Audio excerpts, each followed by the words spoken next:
Hey everybody, welcome. I'm Musa Jackson, and this is Ambassador Digital Magazine Live. How is everybody? How was your week? Well, we know what was going on this week, and you know what? I'm going to do something a little bit different this week because I want to, talk about some things. But you know what? I'm actually going to find out what you were thinking. Okay. So I'm very excited today. I'm very excited about our guests. We have amazing guests that'll be coming on later. Okay, so sit tight. But before we do that, I want to just grab a few Facebook posts. Okay, so I want to hear from what you guys thought. Okay, so here we are. The first one is from Tiffany Danae Jones.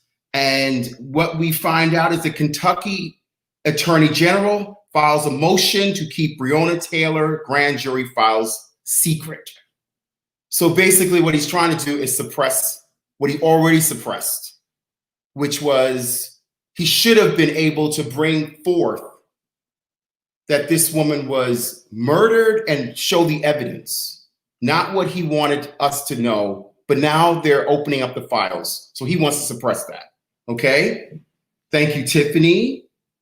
And another thing that we notice of what's happening is these murderers are getting out of jail.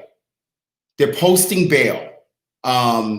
George Floyd's murderer posted bail. I think they set it at $1 million or something, and he got out of jail. How do you get out of jail for how do you post bail? Okay, and they had a fund for him, so he's out. And the second one, which was Jonathan Price, and I think if you don't know, he was the gentleman from Texas who intervened on a domestic violence situation, a really good man. And the police came, and instead of arresting or taking care of the situation, they decided to kill him. And this is what is happening in this country. Guilty before we even open our mouths. We're already guilty. And so his killer, and that's what they are. They're cops, but they're killing us. And from what I understand from this, and this is from Dana Mano, the 22-year-old police officer charged with the murder of Jonathan Price has been released on bail. Fascists are raising money to defend murderers. All of these demons are now being quickly charged and then released. So that's what's happening. He actually, Jonathan Price, when he was, when they called the police and they came, this particular officer, he walked over to him and he actually tried to shake his hand, Jonathan Price. And this guy decides to tase him. He tased him. And so if, being tased, his reaction was to, electric bolts were going through his body. And so therefore he decides to shoot him because I guess he felt threatened. And now he's out on bail, this one. So we're moving on. So the big news of the night was obviously the debate, the vice presidential debate between Kamala Harris and the other guy, and the Pence, the other guy, him. And that's the face that every Black child knows when you looking at somebody, you basically saying, you know what? You need to cut it out. She did a great job. She showed that she's quite presidential, vice presidential, and she stuck to the facts, whereas the vice president stuck with lies. So much so, I got to go to, what did it say? Evelyn Parker says, Mr. Vice President, I am speaking. Okay, here we go. And that's the face that we all know. Another one said, Mikkel Kilgore said, Beauty and Brains, potent combination, Kamala Harris. But you know, what's interesting is that we had someone else on our side, even though she made great arguments and she brought it and she kept to the facts and we laid out our case, even though he cut over her and he was speaking over her. What he didn't realize is that someone else was there. A fly landed on his head. And we already know what flies do. They land on what? Okay, so all that, okay? And someone put down, I hope the fly got a COVID test, okay? So listen, we are almost at election time. It is coming and it's going to come. It will be here sooner than we think. It's about 3 weeks away. And so I hope if you can, you're going to be doing early voting, but you also have to get to that. We have to vote like our lives depends on it, because it does. And I know how I'm voting. I don't, want to sway anybody, but of course I'm voting blue. There's only one option for me. I know people out there, this is our country. You vote however you want to. I think what's most important is that we do vote, but I'm just going to keep it 100 with you and let you know that there's just no other option. I want to say something. It is my show. I can say what I want, but I am a gentleman. So I'm going to bring on a young lady who is going to talk about that a little bit, but she is also Miss Harlem Shake 2020. I'm proud to introduce Kay Ingram. Hey, Kay. everyone. Hey, Musa. How are you? I'm good. How are you? Oh, I am doing so well. Thank you so much for having me on. And for you all who are watching at home or at work, wherever you're watching from, hey. So tell us, so this is, okay, you are Miss Harlem Shake 2020. And what a year. Look at, she's got the sash and everything. Before we get into that, how did you become Miss Harlem Shake 2020? Yeah, for sure. So I am born and raised in New York. I was born in the Bronx, grew up in Harlem. So I've been in Harlem for now, like more than half my life at this point. These are very literally my streets. I'm on 7th Avenue, and yeah, one day I was walking home with my mom. And when I got home, she's like, wait, did you see there was, a poster up about voting for Mr. and Miss, Harlem Shake. And it's something she had mentioned to me before in the past, but I think at the time I was away, not living in New York. And she was like, 1 year, you got to do it. You got to do it. So when she saw that was posted for this year, she's like, all right, girl, this is the time. So, saw that posting, applied. I was super excited. And I was so happy that they kept with it because, like you said, this has been a crazy year.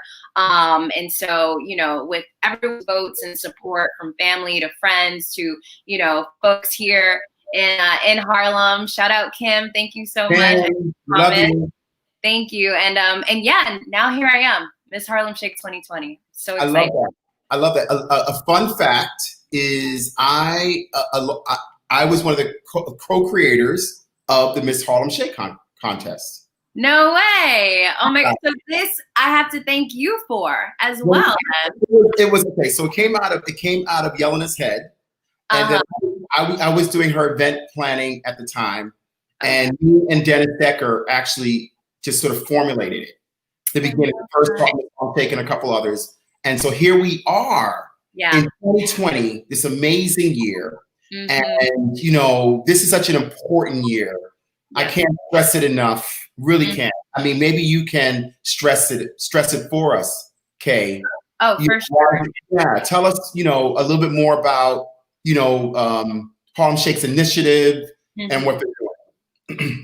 Definitely. Well, again, I just want to thank y'all. I'm seeing these comments pop up. Like, this is such a cool show. Let me just tell y'all, this is so cool.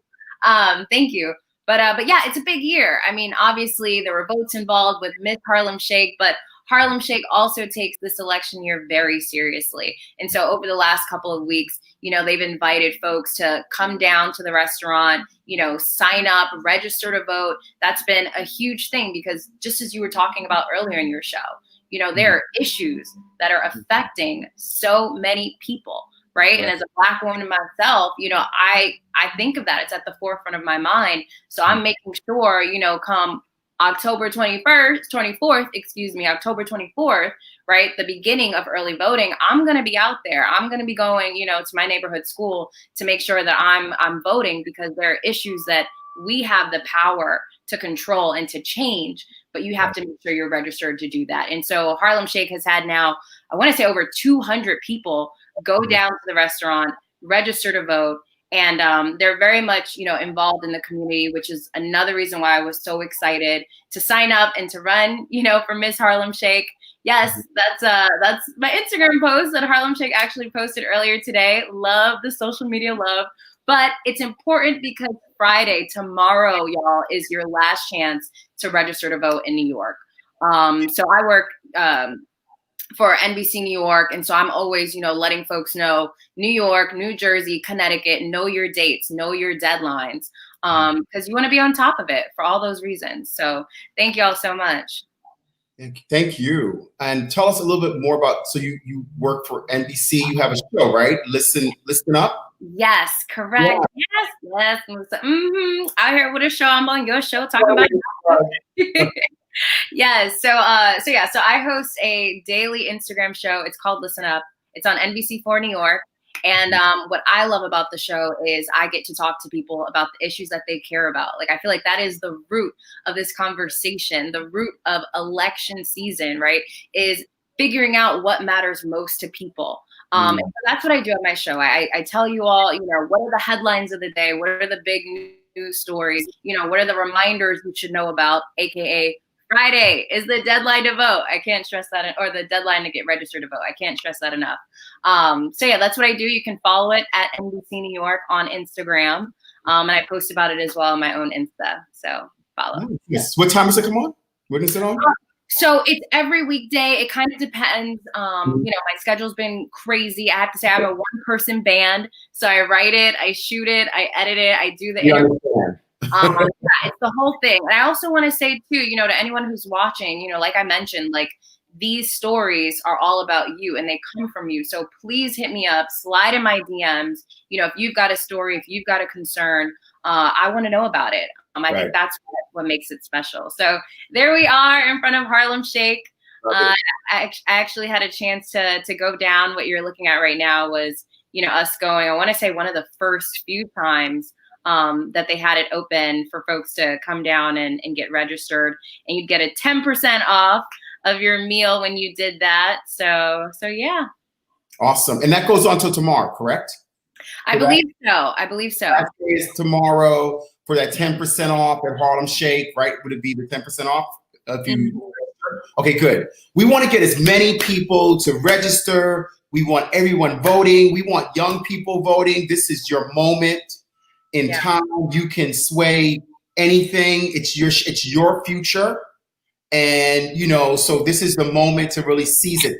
And last night, just to cap that off, we saw history being made with the first African-American woman, and I mean, Black woman. I say she's Black because when she made that face, because there was all this controversy, when she did that to me, no, everyone's on. I was like, I know that face in my home. Did she clear it up? That cleared it up for me. All this, she's Jamaican, she idiot. No, that right there, that told me everything I needed to know. That's it was the facial expressions for me, right? Okay, do not get it twisted. And she made history last night. She made history last night. So she broke that ceiling already, okay? That glass ceiling that they put up there. And she's gonna do a great job because that, I predict, is our next vice president. Well, I guess we will have to see. I will definitely be reporting on it, so. Okay. That's right. So we'll be reporting on it. So I want to thank you so much for coming through. We will follow you. We're going to be following Miss Harlem Shake 2020. Okay, you've done a great job this year. Thank you so much. You know, in a crazy year, but you have done a great job. And I know they are proud of you. I want to say hi to everyone over at Harlem Shake. Yelena, Emil, Dennis, my goddaughter Dardra, and Kim. Thank you guys so much, and continue to do the great work. Okay. Thank you so much, Musa. Enjoy the rest of the show, and thank you for coming on board. Thank you. Get registered to vote, y'all. Register. Here we go.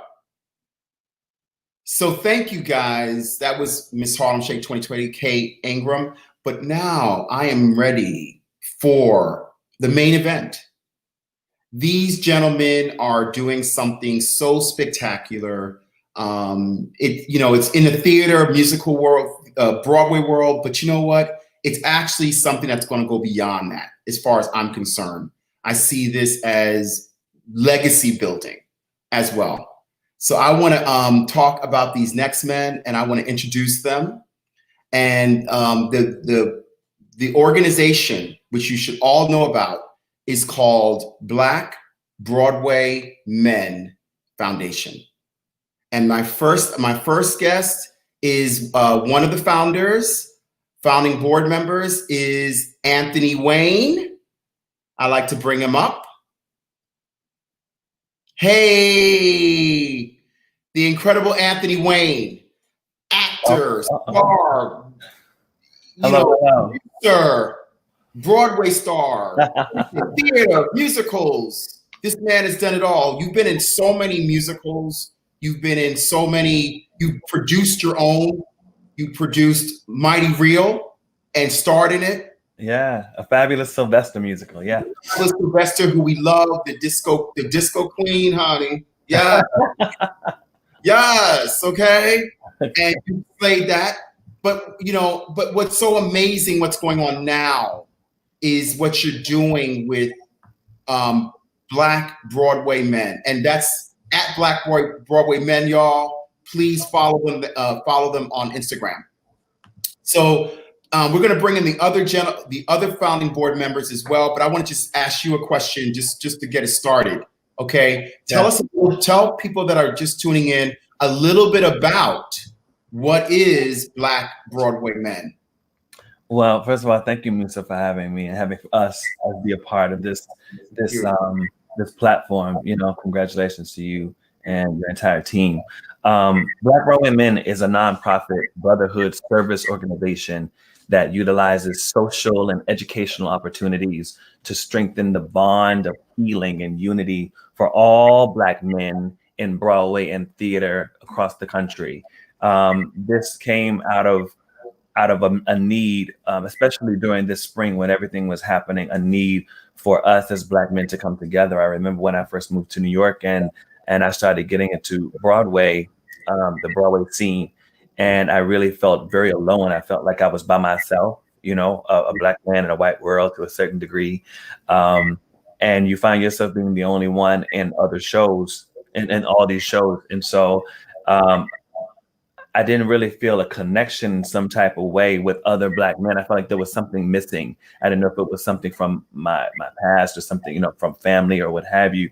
But eventually I found myself yearning to connect with other men and young men like me, like myself, who knew what I was going through and knew I was dealing with. And so I remember I was doing a chorus line even before I got into the show. There was a gentleman named James Lane who was on Broadway with the show. And we just found a connection, and we just stayed connected and started having conversations about different men who were part of our generation. And some of them were passing away, some of them were moving, some of them were doing all these crazy things. And it was like we just realized that people just didn't care. And that was something that was really bothering myself as well as him. So as time went on, we ended up just like doing our work and finding other shows to get into, and just kind of, it was perpetuating the stereotype of just feeling like we were still the only one. So one day I was like, you know what, let's just make it happen. And just even the determination of when did this happen? When? This was I want to say the fall of last year. Oh, okay. Yeah, I was in Tootsie, and Tootsie was about to close on Broadway, and I was like, now is the time. If there's ever a time for me to feel like I want to make a move, it should be now. So I found myself like this, reaching out to many Black men in theater, and I wrote them on Facebook individually, and I said, or talked through my text and said, hey, can I get your number and your email? I'm working on something. I would really love for you to be a part, because I want it to be this one big event. And so eventually the spring happened, and then COVID happened. And then James and I had even more conversation because I reached back out to him. And then I found myself reaching out to Sir Brock Warren and Terrence, Archie, and Ahmad Simmons, and even my assistant from Mighty Real. His name is JOSIAH. We were just having conversation. I put them together, and we just had conversations. And after months of conversation, the need to be of service came about, and that's how Black Broadway Men happened. Amazing. Yeah. I love it. And what I'm going to do now is I'm going to bring on James. Yes. I'm going to bring on James T. Lane. Hi, James. Hi, Musa. Congratulations, buddy. Thank you. Congratulations to you guys. This is Ambassador Digital Magazine, and Ambassador Digital Magazine is about you. So we are here to honor you.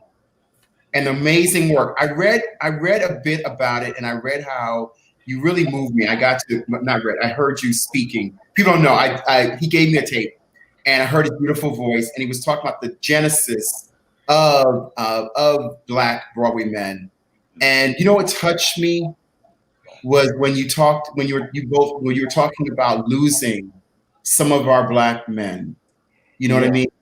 And just how a lot of times we are alone, Anthony. We are alone, James. We are kind of going through this thing, or at least we feel like we're alone, right? And that's what I love about what you're doing. Can you talk to me, James, a little bit more about that, about how this, Anthony set it off, but how this kind of germinated and came about? Yeah, I mean, Anthony Wayne explains it so beautifully, but it's really about the least of us having what all of us have, right? So that everybody can eat, so that everybody can be nourished here in New York City. It's so it can suck the life out of you if you're not careful. If you don't have strong relationships here in the city, you can fall by the wayside. And I have a thing that I say with my friend Forrest. It's not personal, but it's personal. It's deep. It's deep, and like before you know it, people have disappeared, and you're like, well, where's that person? And it is. Black Broadway Men is about accountability. It's about being there for each other. It's about service, as Mr. Anthony Wayne mentioned, and showing up and being there. And I'm excited to see how we can be there for other organizations that are happening here in New York City, showing up at opening night for our Black brothers and our Black sisters, and being part of these things. I loved in one of our meetings, Anthony, you mentioned about showing up at opening nights with little cards and with the history of what African Americans have done in that theater. And I was like, whoa, that's beautiful. Brilliant. I love it. Can you imagine opening night and looking at these walls, and you're like, you understand that at the Ambassador Theater, Yubi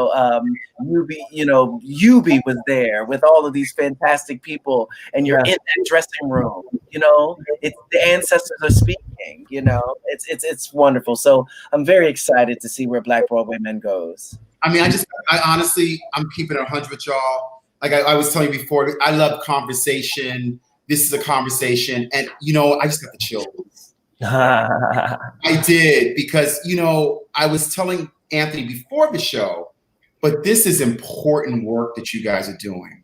A lot of us, I mean, there's so many legends, so much legacy that we go back. If you guys will talk to this even a little bit more than me. How far back do we go in musical theater, guys? Oh my goodness. I mean, vaudeville, minstrel show, like all of that. Bert Williams wasn't there, right? Yes, right. The show, I can't remember the name. What's the show that was Shuffle Along? The story of those guys, when the first Broadway show was a Burt Williams show, that came from uptown, and the first Black Broadway show, so it's rich, it's history, and it's called The Great Wide Way, but it was built on the backs of Black talent. And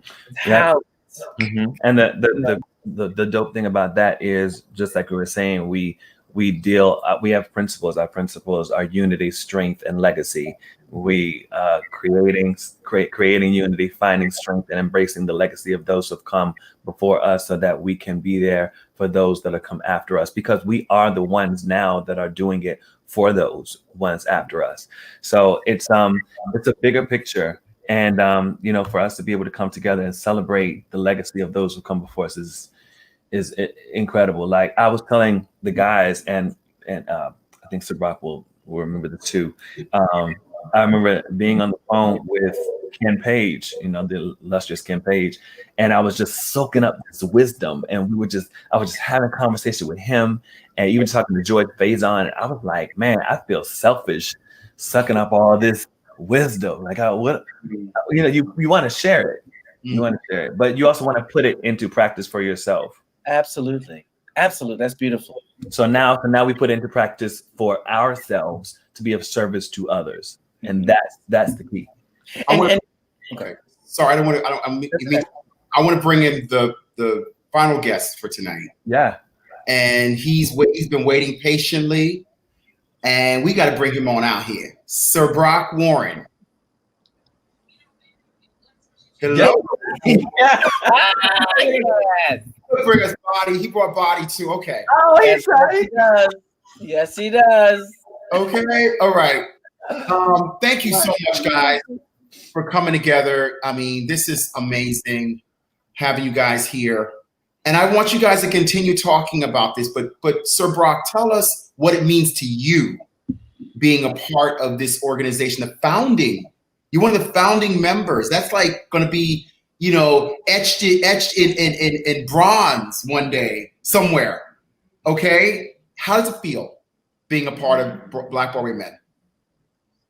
Can't hear you. Can you come? Muted. Are you muted? Oh. Hello.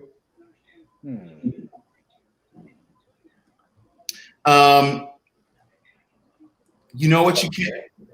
Wait, speak again. Oh man, it's all good. Okay. Having a little bit of technical difficulties. He looks great though, right, guys? Yes.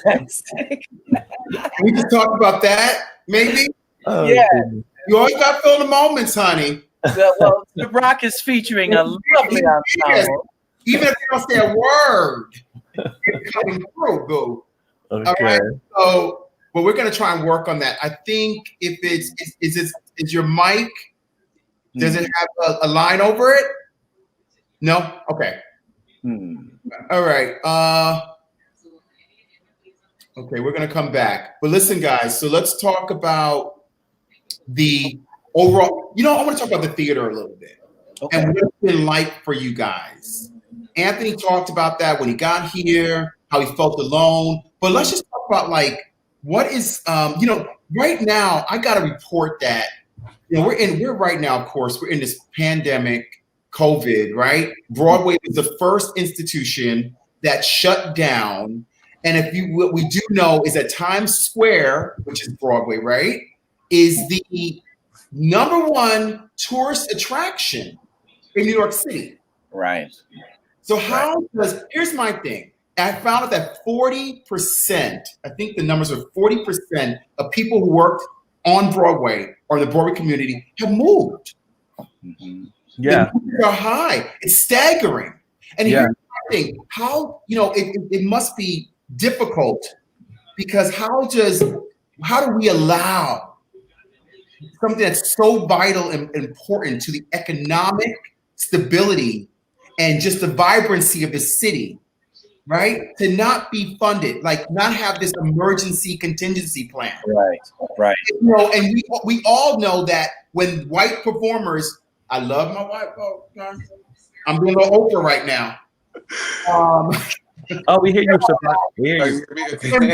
Listen, when they get a cold, we get double pneumonia. Right. As performers. So right now, you know, it's crazy. How does that feel for you guys right now who are going through it?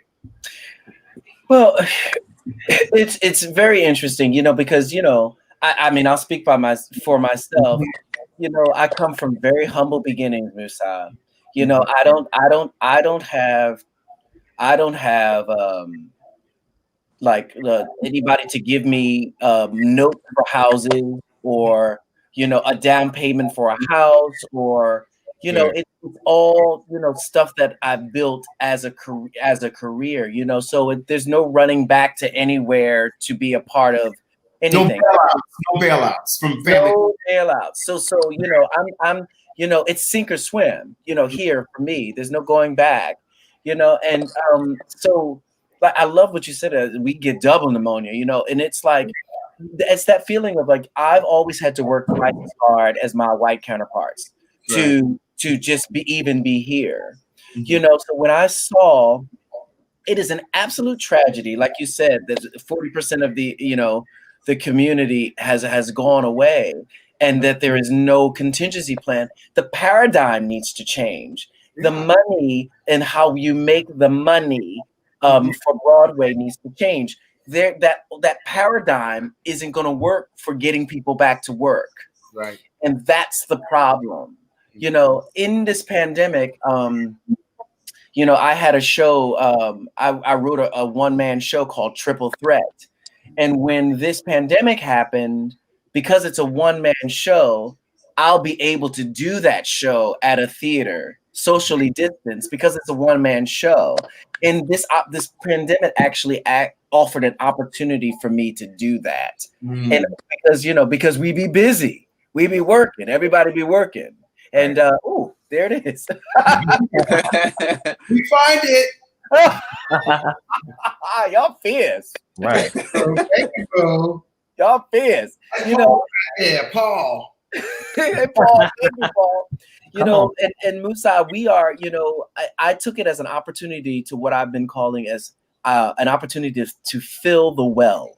So I go back to the drawing board. I watch documentaries. I read books. I you know, biographies, and I have the time to work on James and to kind of like, you know, read about the Nicholas brothers, have conversations like, you know, with Maurice and you know, other luminary, Maurice Hines and stuff like that. And this opportunity has germinated a lot of creativity for me, and it's showing up in a play which I call Triple Threat. You know, so you got to make it. You got to make it your own. If it ain't around, nobody, especially right now, nobody's handing out too many creative opportunities because you know, the paradigm needs to change. And I said, snatch that. Here we go. Yeah. And I mean, like what you're saying is that, you know, everyone's talking about pivoting, right? And you have to find a way to pivot. It's not even, you know, and I talk to people about this. We don't have a choice. It's called survival. And one thing about us, one thing I love about being a creative is we will find a way using our creativity to get out of this situation. And one of the things that I love also is this really birthed.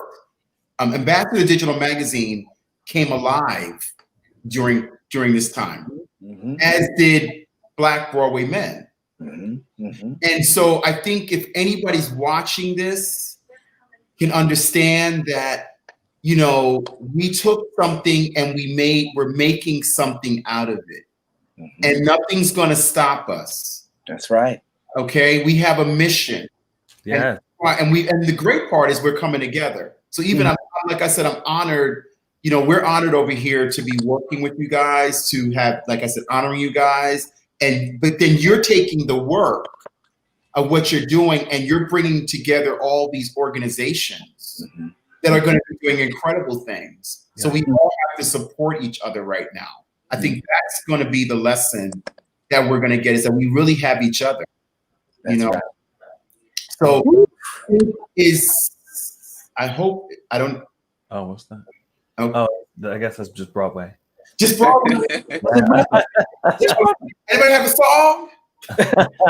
Say the neon lights are bright.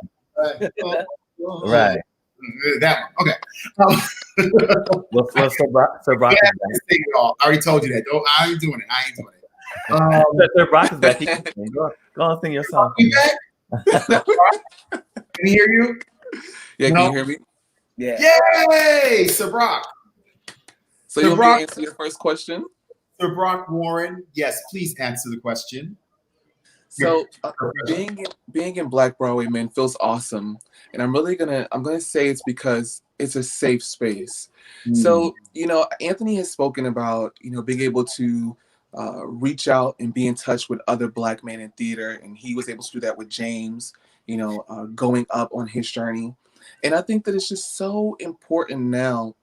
Especially now when I feel like Black men don't often have the space to be vulnerable and to be exactly who they are. Many times we're looked at as a particular thing. We're either hypersexualized or we're either expected to just be a doer and not someone who feels and who has deep emotions and someone who is willing to be able to share those things. We're often, if we share them, sometimes it's like, ooh, and so I think this is a safe space for us to be able to do that. And when you're able to express, and share your emotional capacity, you're able to grow and you're able to enliven your ability to create. And then you become greater because you've opened up that level of vulnerability. So I think this is one of those spaces where we can do that and we can unite with other men and we can hold each other accountable. And then we can look at other things we can get into in the community and be of service to ourselves, to our members, and to everyone else. So I'm excited about that safe space component because that's something that Black men really need. We need to be able to have that, and we need to be able to celebrate each other. So yeah, I love that, and thank you. Okay, and also we talk about pivoting. Were you able to, for yourself, pivot and make something happen? Are you in the midst of doing something right now? Yes, I think. Yeah, I grew up being able to, like, I didn't know that people only did one thing, so I grew up in a community where, people sing, dance, act, choreograph, songwrite, they teach, they do all these things. So have I been able to pivot? Absolutely. I was able to teach classes, able to work on my own music, able to really focus and hone in on what exactly it is that I'm passionate about. And what is the work that I want to do moving forward? And I think that is the wave, like, period. After now, when you realize, like teaching organizations, and I think that's the wave moving forward. When you're able to really access who you really are and what you really want, that will catapult you to success. And I think in this game of hustle, going to every audition, I know for me that's not in my journey anymore to just be out and about for everything. I'm not that guy, and I think many of us will see that to say, like, oh, I want to do this and that. And so this time has allowed me the space to just chill. I came fresh off a tour with Summer Musical, and we were in Canada when the pandemic happened, and I came back and it's like everything halted.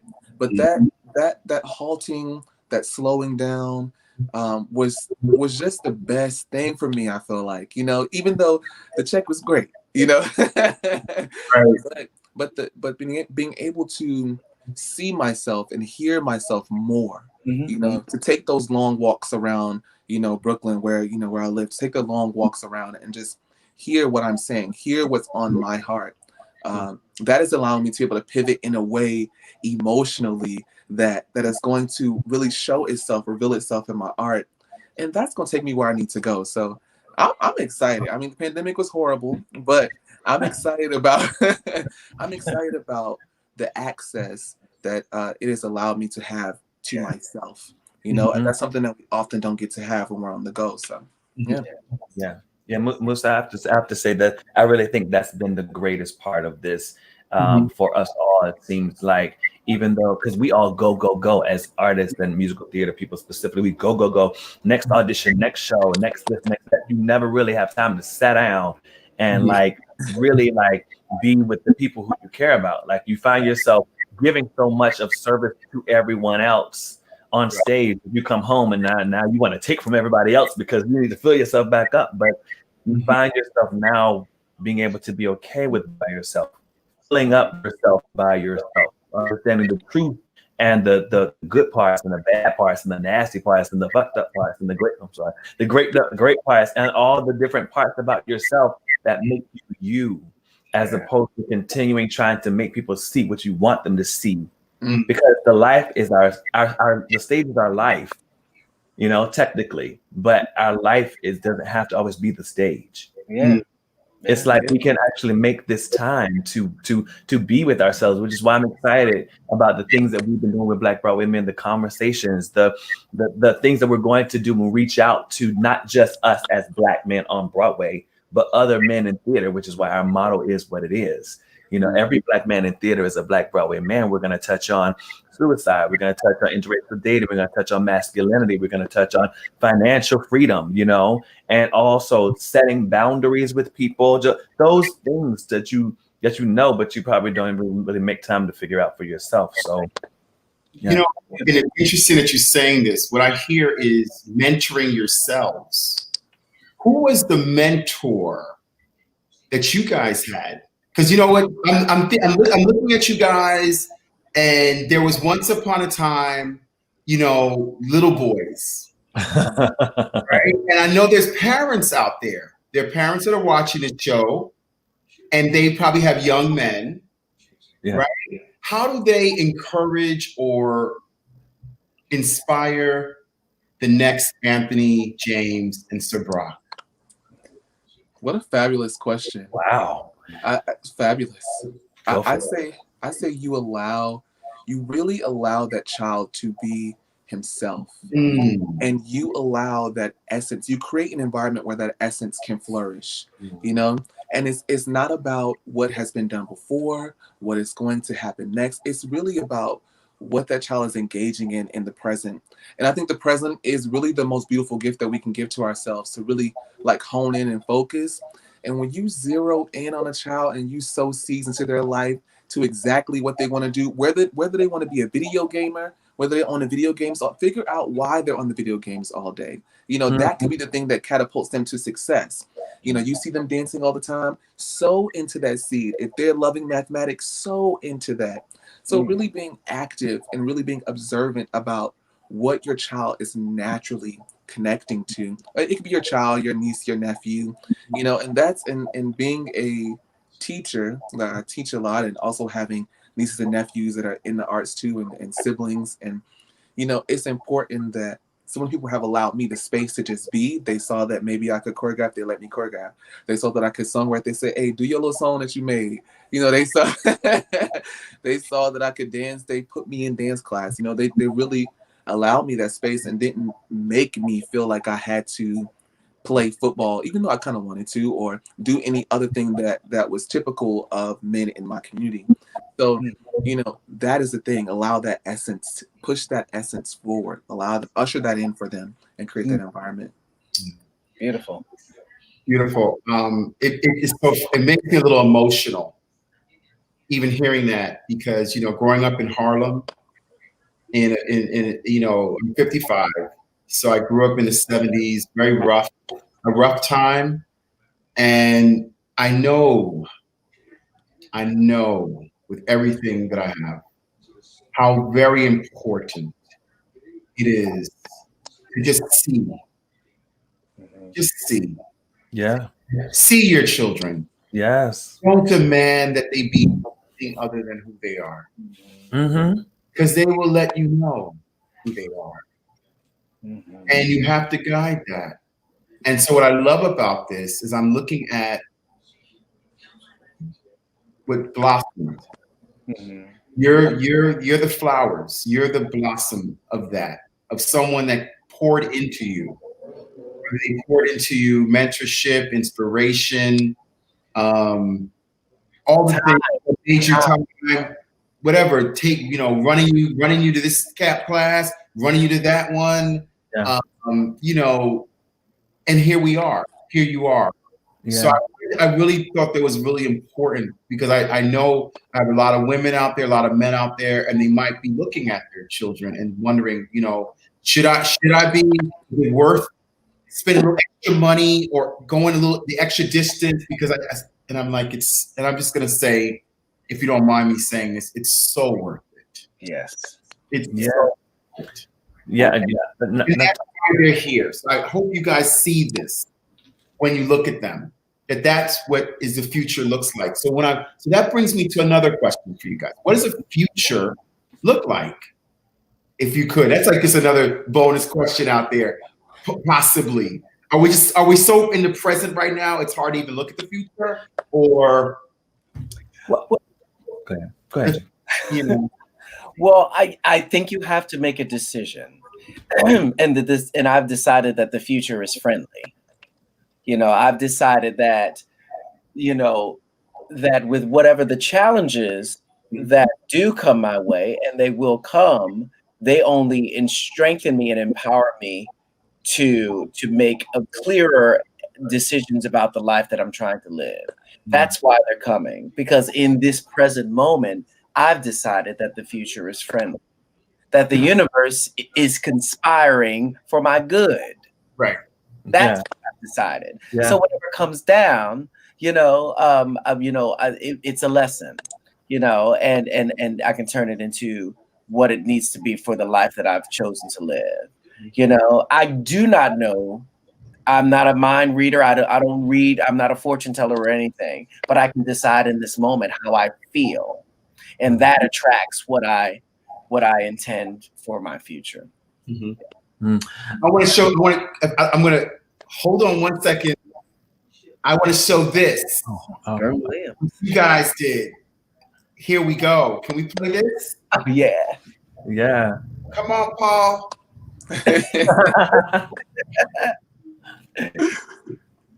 Stand on the shoulders, kings. We are confident, strong, and resilient. We bring the heat and stop the show. At times, we'll feel like we're the only one. Truth be told, we are one of many. Hurting, hiding, but still smiling. It's time for us to come together to inspire, motivate, and educate. To unify, to heal, To find our strength through knowledge by supporting each other and others who are in need. To show the world we can continue creating a legacy of greatness so others behind us can do the same. No matter if you are on stage or off, we are all connected. Because every Black man in theater is a Black Broadway man. We are Black Broadway men. I'm sorry. Damn it. Oh man, I'm crying. Anthony's crying. Damn it. Why y'all, Paul? Whose fault? That's somebody. That was beautiful. You know, that was so well done. I mean, it was so beautiful. What do you feel when you see that, guys? I'll let each one of you answer that question. What do you feel when you?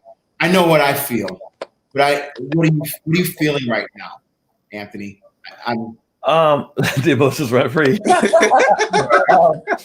You know, it's interesting because we are very emotional people because we're artists, but my answer now is similar to the answer to the question that you asked before.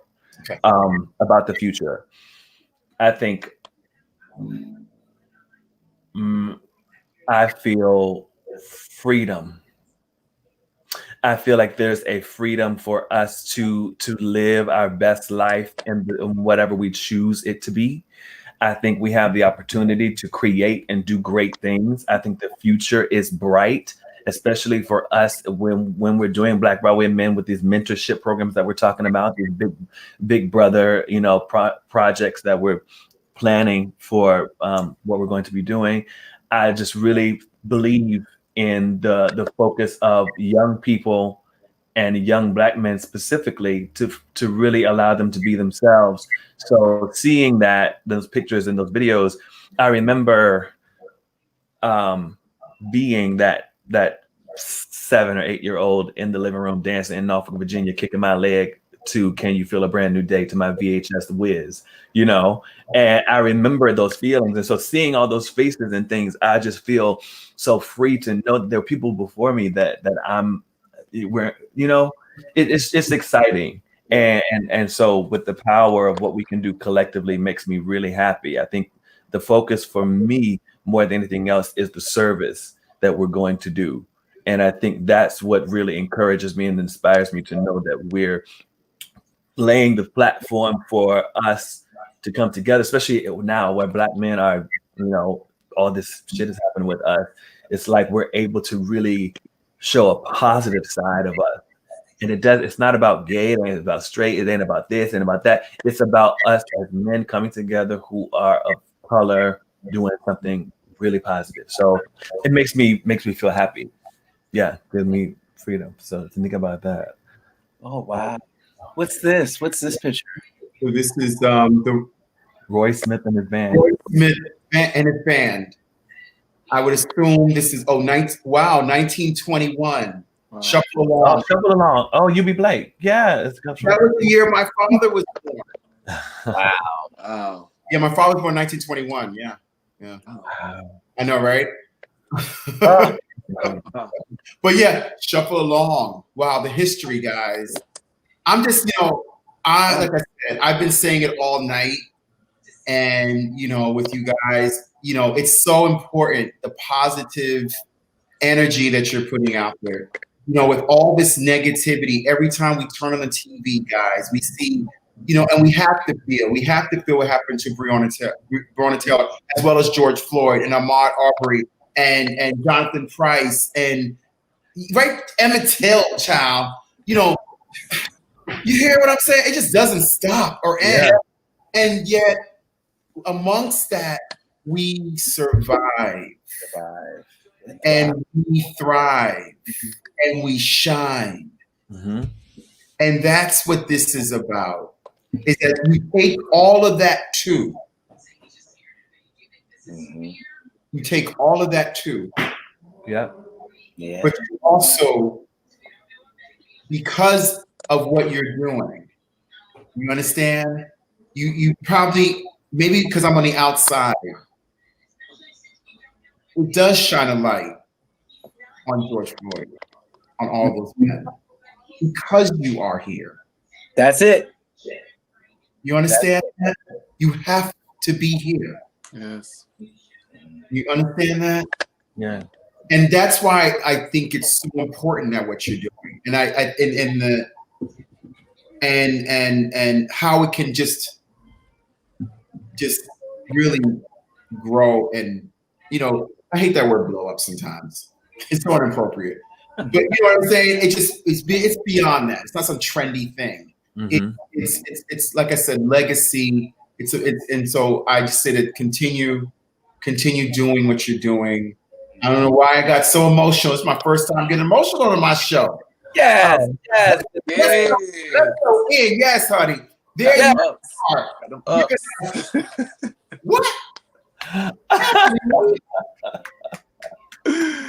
Let us know. Beyond the split.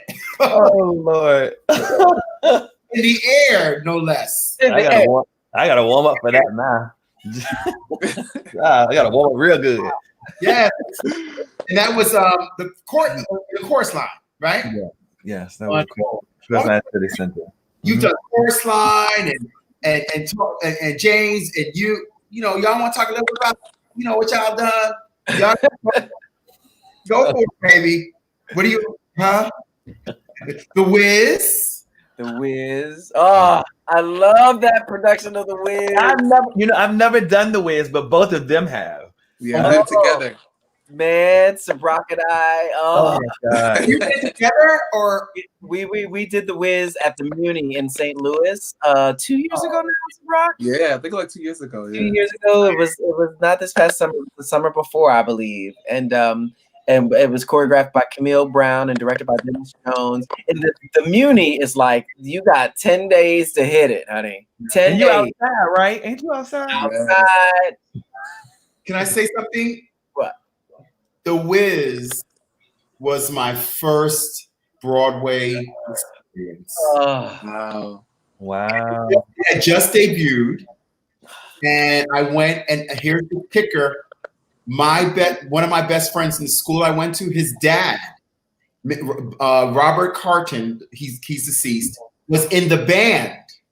Oh wow. So Robbie Carton, I'm shouting you out, had his birthday party, and we got to have the birthday party with the entire cast, and I took my playbill. Oh wow. Yeah. And I'm like 12 years old, and you know, but it was the most magical. Magical. I mean, that's my introduction to Broadway. And it was everything. It was everything. That's the Broadway that I thought I was coming to. I was just thinking, my face, you know, like face cracked a little bit, but that George Faison and that choreography. Yes, we love you, George. George Faison, love you. I love you. And to bring this back to this is ironic. I ended up reaching out to George because we're all working on a project tomorrow. Tomorrow can we give it to them? Tomorrow we'll be releasing. It's Ben Vereen's birthday on Saturday. So legendary Ben Vereen. Legendary. Ben Vereen. And so tomorrow we'll be releasing a video of over 90 Black Broadway men who are saying happy birthday to him. And George is the first one that you see. So, you know, it's just love connecting all of us. It's really dope. I love that. That's what's happening, guys. Yeah. Again, it's like an offshoot. Mm-hmm. Black Broadway men, and here you are honoring one of the great Black Broadway men of all time.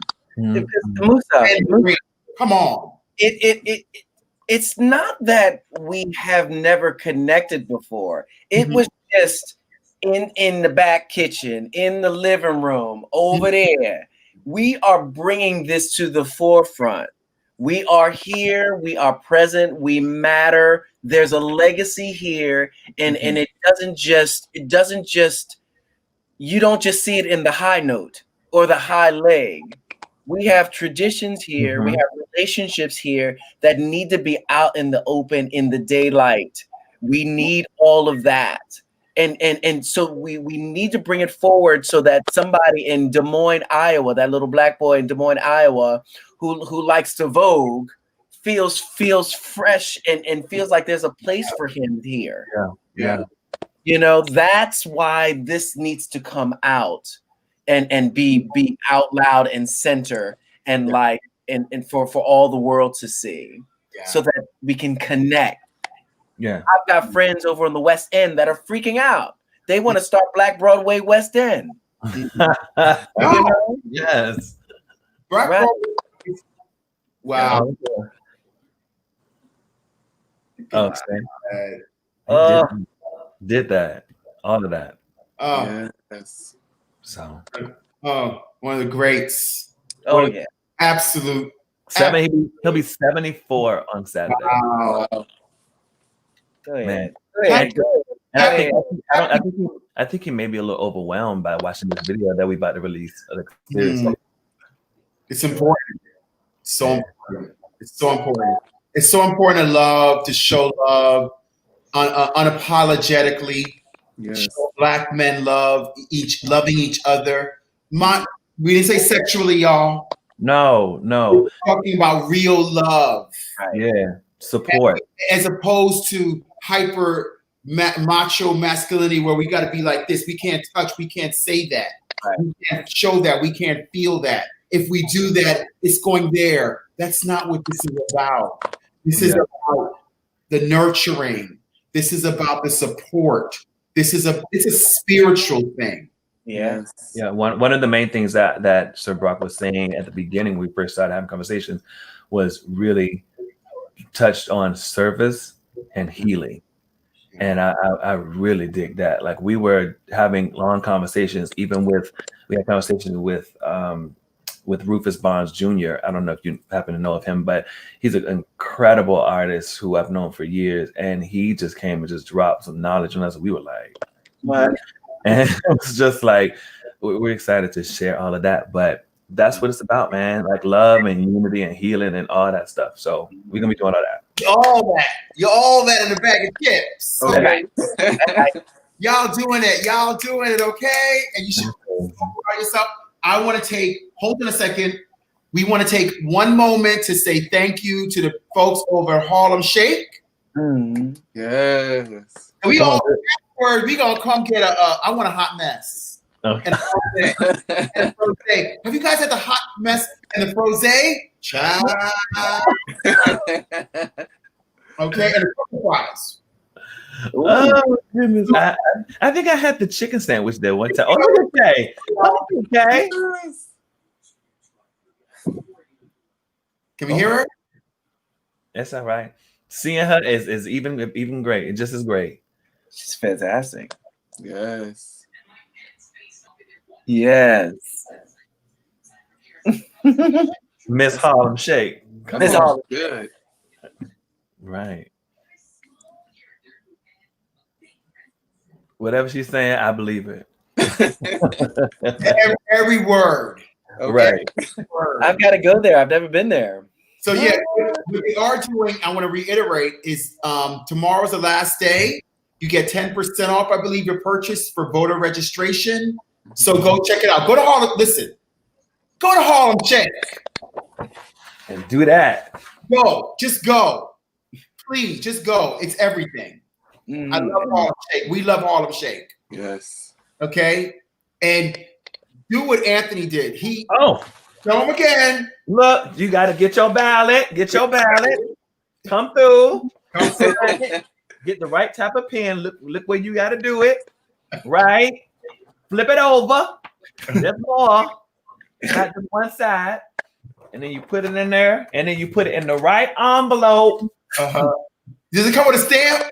No. You got. Well, no, you got. You need a stamp. You don't need a stamp. You need a stamp, but you get a stamp. It's worth it. Get the stamps. Then you put it in the envelope, and then you put it in the other envelope, so that people can see it through the window. You don't want no problems. No problem. None.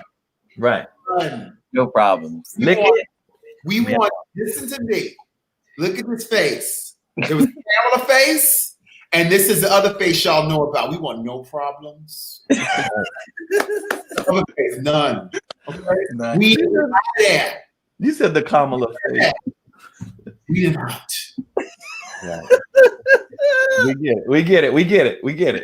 She said, "Gee, man." We're not telling you who to vote for, but vote. Okay, so listen, y'all. Now, wait, Paul. I'm sending Paul a message.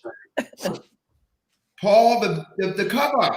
Because we've been waiting. You know, the fun part of this is another part of the show where we do the cover launch. And hey, you guys are number 20. Yes. Our anniversary. We've been doing it for 5 months. All right. 20 covers, right? Do the math. You do the math. Wow. Amazing. And That's 20. amazing. It's 20. Ooh, wow. You ain't even got to carry no one. Thank you. Play that number for somebody. Right. You ain't got to carry no one. Right. You carry on. Thank you. And here we go. Okay. That's clean. Respect. See it, it's less pixelated. Oh, look at Isaiah over there looking like a Hershey kiss. Yo, Terrence, It's so beautiful. Face in the front. But Terrence looking clean. Paul, hold on a second. Do we have a surprise for them? What? Terrence looking like a Please. milk dud. Come on. Oh, wow. That looks beautiful. Yeah, that was gorge. Okay, hold on, y'all. Wow. Oh, wow. Okay. We got Post two. it up. Oh man. Yes. This is a classic. That's beautiful. Clean. That's You can play. That's great. You can play. Okay, we can jump back and forth. You can jump. You can do whatever you like. Jumping back and forth. And it's funny because it's a little pixelated, but when you see it, oh, child, it's so beautiful. wow. Yes, Paul. Yes, Paul. Yes. that one right there. So Anthony, you owe me a hot mess at Harlem Shake. Period. Give him his Harlem mess.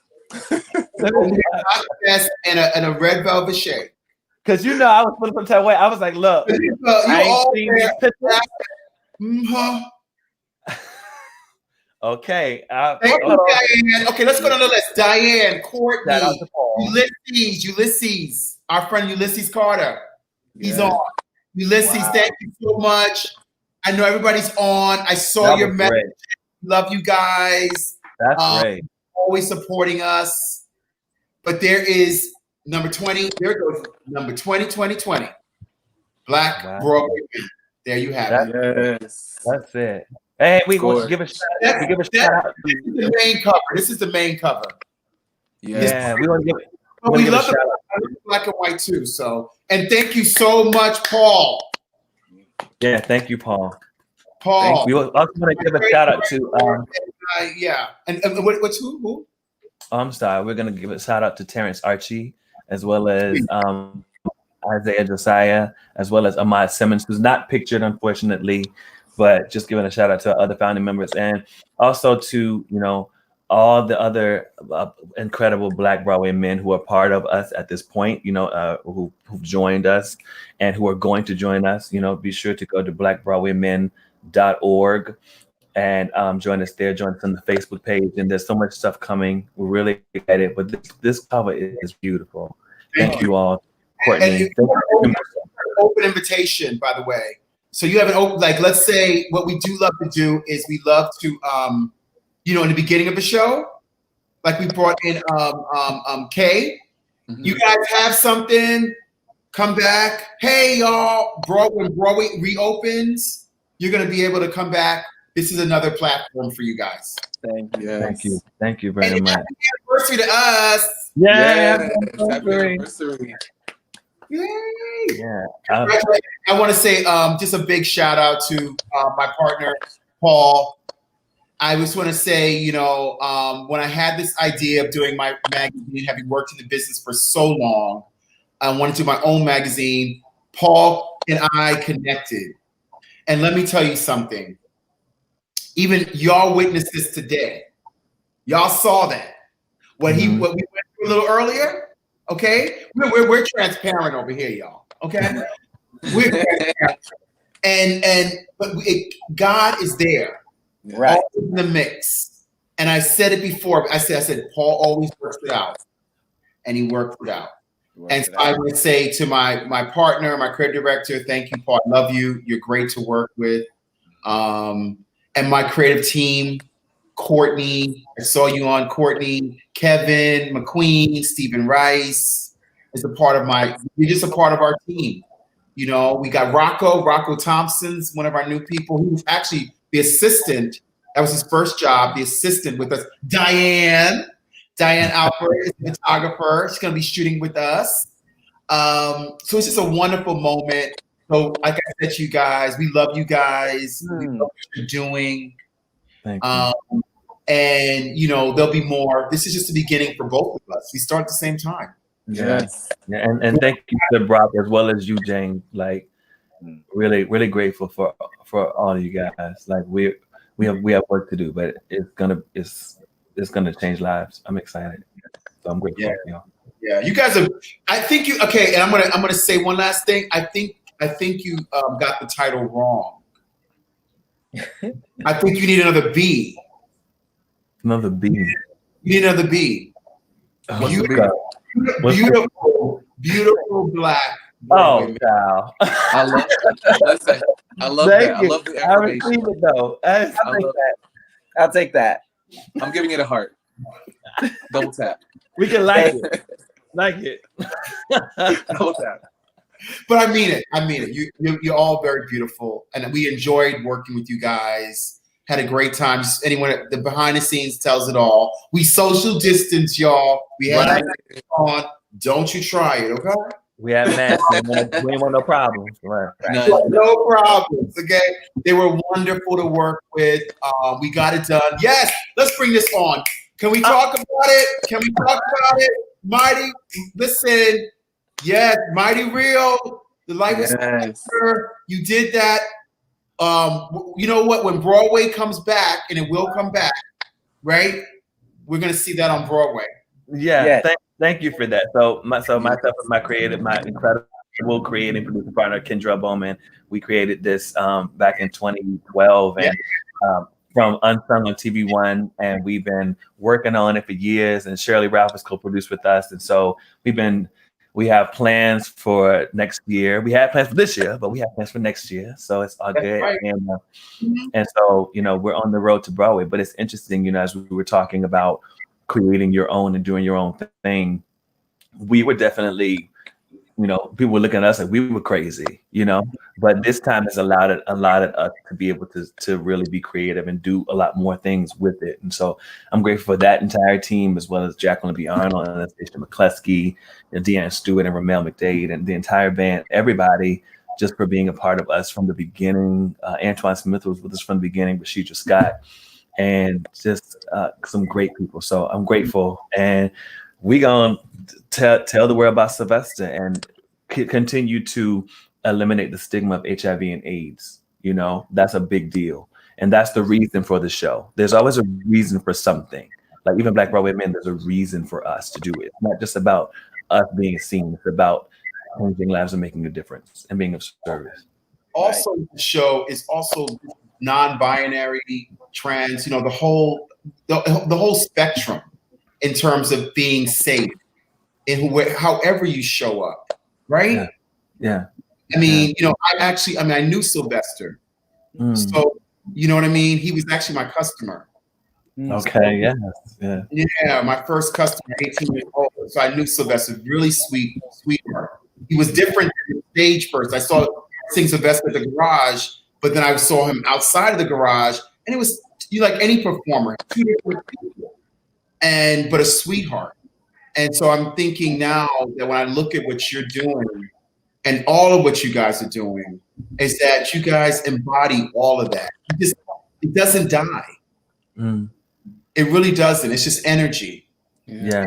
I have the energy with you. So I feel them. I feel all of it. I feel UB Blake on you. I feel the Nicholas brothers on you guys. You know what I mean? It's like the energy goes somewhere. Yes. And when I look at you, James, I look at you, Sir Brock, I look at you, Anthony, I look at Terrence. I look at everybody. I'm llooking at what you guys are doing. And you're carrying that, and Gregory Hines, you're carrying that legacy, man. What a powerful thing. Continued success, gentlemen. Thanks, Mr. Thank you very much. Continued success. And I know everyone that's watching, people will be watching later this show and be inspired. Thank you. Yes. So stay with us. Come Black Broadway Men. Go to blackbroadwaymen.org. Check us out at Black Broadway Men. Also, all our socials, and we're here. Oh really? Oh, no, really? Are we doing that? Yes, we are. Really? Yes, we are. Look at the crowd, honey. Look at the crowd. Look at Jimmy. Yes, baby. Oh, look at Billy. I remember. Yeah, what's up, Billy? Better work. Oh, you can go to mightyrealsylvester.com if you want to find out about Mighty Real Sylvester. Check it out. Pop it all in, baby. Any last thing, James? No, I mean, the Triple Threat will be playing at the Theater at the end of January to February. More details to come. You can follow me on Instagram to find out. And we'll be promoting that when that comes out. And Brock Warren. Yes. All that body. Keep what else you got going on? Right. Come for me. Well, I'm currently working on a new project. I'm writing original music, choreography. It's like a film, and so it'll be more details via my Instagram. So keep a lookout. Only Once a Bronca Instagram, and you'll see all the deets there. Okay, love it. Thank you so much.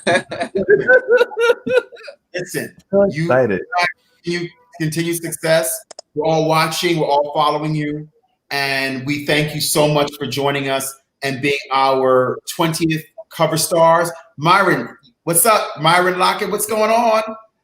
Thank you so much for being our cover stars and this amazing night, amazing interview with you guys. We've learned so much, and we're all excited about Black Broadway Men, and we're following you. Thank you very much. Okay. I want to thank everyone for joining us tonight. We will see you back here next Thursday at 7 p.m. Okay. Thank you guys for joining Ambassador Digital Magazine. We love you. For having us. Live your life with passion. Yes. Yes.